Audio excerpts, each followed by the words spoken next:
ces dernières années, on a constaté quand même une évolution particulièrement difficile pour nos collègues CRS et pour l'ensemble des policiers qui œuvrent sur la voie publique.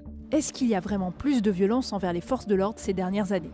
Penchons-nous sur les plaintes pour violences physiques et outrages envers des personnes dépositaires de l'autorité publique. Elles concernent principalement les policiers et les gendarmes, mais aussi d'autres représentants de l'État. Cette courbe représente les violences et outrages cumulés. Il y en a eu 39 606 en 2000 et 68 267 l'an dernier, soit une hausse de 74%.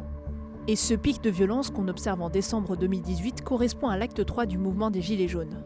Cette hausse pourrait s'expliquer par une nouvelle forme de contestation, apparue il y a 20 ans dans plusieurs pays d'Europe. C'est l'émergence en fait d'une mouvance radicale, altermondialiste, anticapitaliste, anti-système, qui use en fait de méthodes qu'on pourrait qualifier de disruption quoi, dans les manifestations, où on affronte les forces de l'ordre.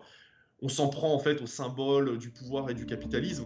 Autre chiffre, le ministère de l'Intérieur rend public le nombre de policiers décédés et blessés chaque année. Entre 2004 et 2019, le nombre d'agents blessés en mission a presque doublé. Et d'après cet expert, ces violences ne se produisent pas majoritairement dans le cadre de manifestations. A priori, on voit quand même que la majorité des blessures, ça concerne principalement ce qu'on appelle la sécurité publique. Opération de contrôle routier, avec notamment une augmentation aussi des refus d'obtempérer, lorsque effectivement une personne est contrôlée.